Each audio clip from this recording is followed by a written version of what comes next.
మిగతా వార్తల్లోకి వెళ్లే ముందు వైఎస్ఆర్సీపీ కార్యాలయంలో గట్టు రామచంద్రరావు మీడియాతో మాట్లాడుతున్నారు. ఆ లైవ్ చూద్దాం.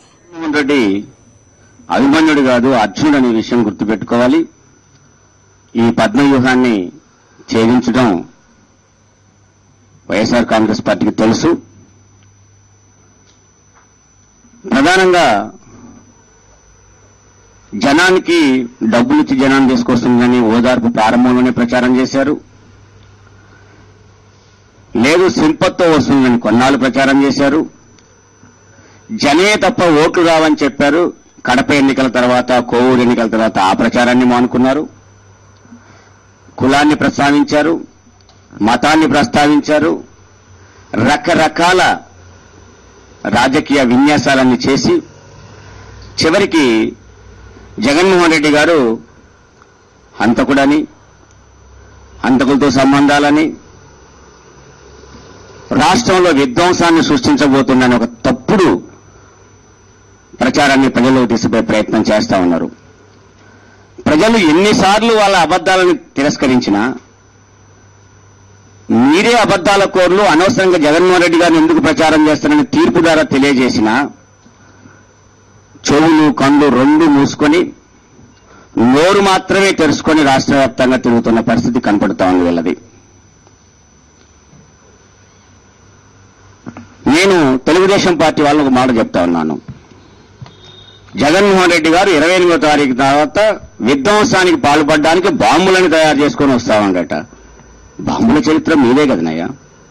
ఒక మాజీ మంత్రి గారి ఇంట్లో డైరెక్ట్ గా బాంబులు వేలి చనిపోయిన విషయాన్ని మర్చిపోయారా అని అడుగుతా ఉన్నా నేను. హత్య రాజకీయాలు కూడా మీయే కదా. విధ్వంసాన్ని ఎలా సృష్టించాలో, అబద్దాలు ఎలా చేయాలో తెలిసిన వ్యక్తి చంద్రబాబు నాయుడు కదా. తన పలుకుబడి పెంచుకోవడం కోసం మల్లెల బాబ్జీని సృష్టించి అబద్ధపు హత్యా ప్రయత్నాన్ని సృష్టించి సాక్ష్యం లేకుండా మట్టుపెట్టిన చరిత్ర కూడా తెలుగుదేశం పార్టీదే కదా. నడి రోడ్డు మీద ఒక రాజకీయ నాయకుడిని, దీక్షలో ఉన్న వ్యక్తిని, ఒక ప్రజాభిమానం కలిగిన వ్యక్తిని నిర్దాక్షిణ్యంగా చంపిన చరిత్ర కూడా, దీక్షలను చంపిన చరిత్ర కూడా మీదే కదా. పార్టీకి వ్యతిరేకంగా రాశారని చెప్పి పింగళ దశరథరాం ఒక పాత్రికేయుని నడి రోడ్డు మీద చంపిన చరిత్ర కూడా మీదే కదా. అధికారంలో ఉన్న అధికార మదంతో ఒక ప్రతిపక్ష నాయకుని తండ్రిని చంపిన చరిత్ర కూడా మీదే కదా. ఇలాంటి హత్యా రాజకీయాలను నీ వెంట పెట్టుకొని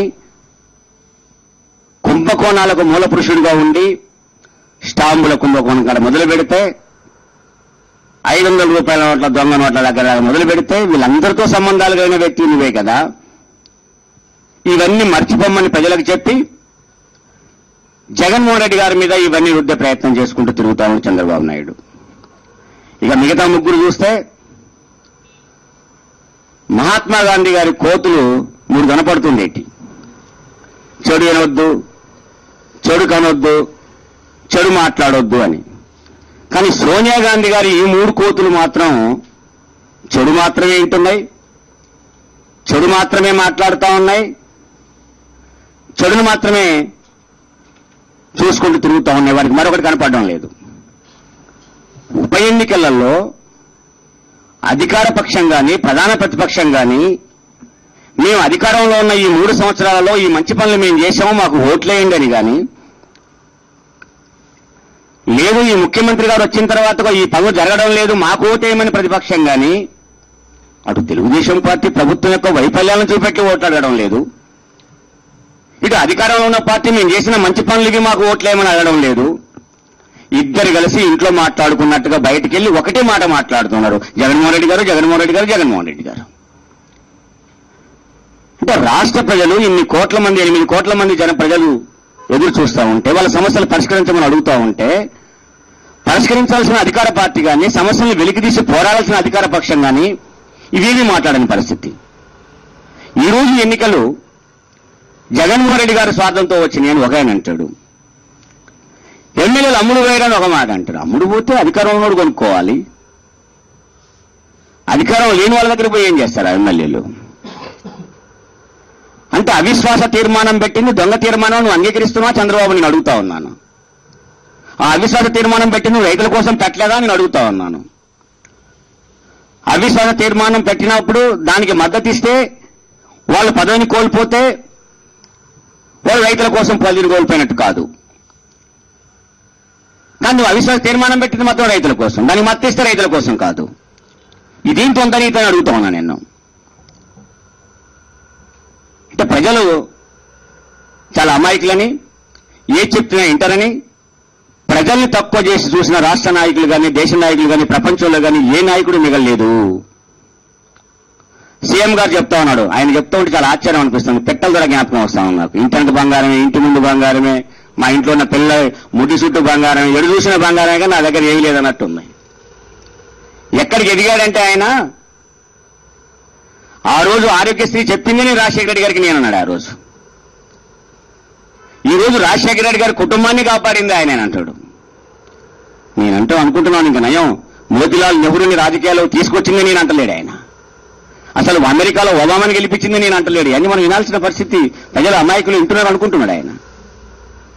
అంబేద్కర్కి భారతరత్న ఇప్పించింది చంద్రబాబు నాయుడు అన్నట్టు రాజశేఖర రెడ్డి గారి కుటుంబాన్ని కాపాడింది నేను అంటున్నాడు ఆయన. అంటే మొత్తం ఒక ప్రెస్టిజియన్లో సీఎం గారు స్వయంగా ఉప ఎన్నికల మీద ఒక సర్వే చేయించాడు. ఆ సర్వేలో మొత్తానికి మొత్తం ఓడిపోతుంది కాంగ్రెస్ పార్టీ అని తెలిసిన తర్వాత, ఓడిపోయిన తర్వాత కాంగ్రెస్ పార్టీ పరిస్థితిని ఒక్కసారి ఊహించుకొని ఈ పదవి ఉండదని నిర్ణయించుకున్న తర్వాత ఓ ప్రెస్టిజియన్లో ఓ పిచ్చివాళ్లాగా మాట్లాడుతున్న తీరు చూస్తూ ఉంటే చాలా జుగుప్సాకరంగా ఉన్నది. ఆయన ఉమ్మడిలో ఒక నాయకుడు అంటాడు, రాజశేఖర రెడ్డి గారిని తిడతాడు. ఈ పక్కన ఇంకో నాయకుడు రాజశేఖర రెడ్డి గారు జగన్ గారు సొత్తు కాదు మా అందరి సొత్తు అంటాడు. అదే సీఎం అంటాడు సోనియా గాంధీని తిడితే రాజశేఖర రెడ్డి గారిని తిట్టినట్టే అంటాడు. మరి రాజశేఖర రెడ్డి గారిని తిడితే సోనియా గాంధీని తిట్టినట్టు కాదా? ఇప్పుడు రాజశేఖర రెడ్డి గారి మీద ఎఫ్ఐఆర్లో కేసు పెడితే సోనియా గాంధీ మీద కేసు పెట్టినట్టు కాదా అడుగుతున్నా నేను.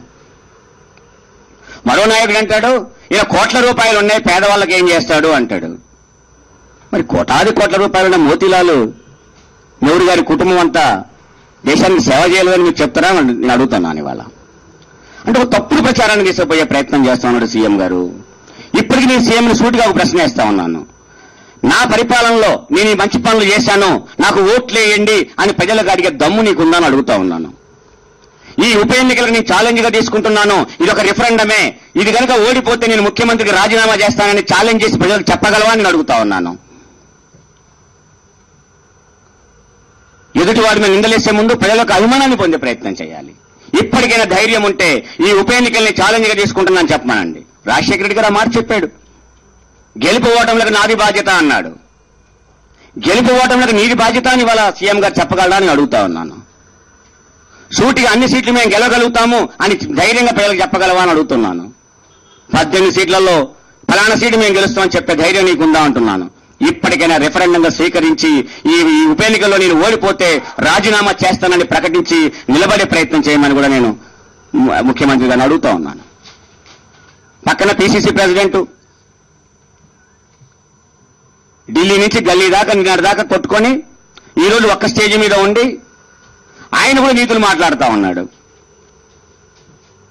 ఆయన చెప్తా ఉన్నాడు చంద్రబాబు నాయుడు అన్న మాటలన్నీ ఈయన వల్లిస్తున్నాడు. 1,00,000 కోట్లట 1,00,000 కోట్లని ఇద్దరు కలిసి ఇంటి పక్కన కూర్చొని లెక్క పెట్టినట్టు. ఇప్పటిదాకా మద్యం కేసు గురించి నీ సంగతి ఏంటి? ఇప్పటిదాకా కుంభకోణం మీద నీ పాత్ర ఏంటి? నిజంగా నీకు అంత నిజాయితీ పడు నువ్వు అయినట్లయితే ఒకసారి రాజీనామా చేసి రంగం మీదకి రా. ప్రజల్లో మరొకసారి మేము చెప్తా ఉన్నాం, రాజశేఖర రెడ్డి గారితోనే నీ ఎమ్మెల్యే సీట్లు వచ్చినాయి, మినిస్టర్ సీట్లు వచ్చినాయి అని కాదు. ఇందిరాగాంధీ సోనియా గాంధీ ద్వారా వచ్చిందని మీరు చెప్పారు. ఛాలెంజ్ చేసి పదవి పోగొట్టుకొని రాజశేఖర రెడ్డి గారి బొమ్మతో మాత్రమే ఎన్నికలకు పోయి ఛాలెంజ్ చేస్తున్నారు మా ఎమ్మెల్యేలు. మీకు దమ్ముంటే రాజశేఖర రెడ్డి గారి మీతో మేము రాజకీయంగా రాలేదనుకుంటే, రాజకీయంగా ఎదగలేదనుకుంటే ఒక్కసారి రాజీనామా చేసి రాజశేఖర రెడ్డి గారి బొమ్మ లేకుండా ఎన్నికల్లోకి పోయి చూడమని నేను ఛాలెంజ్ చేస్తా ఉన్నాను. అది కాకుండా ప్రాక్టికల్గా ప్రజల్లోకి పోకుండా ఈ తప్పుడు ప్రచారాన్ని మానుకోవాలని కూడా నేను ప్రత్యేకంగా వాళ్ళకి నేను చెప్పదలుచుకున్నాను. ఇది మాత్రం నిజం. ఈ దుష్ట చతిష్టం ఎన్ని మాట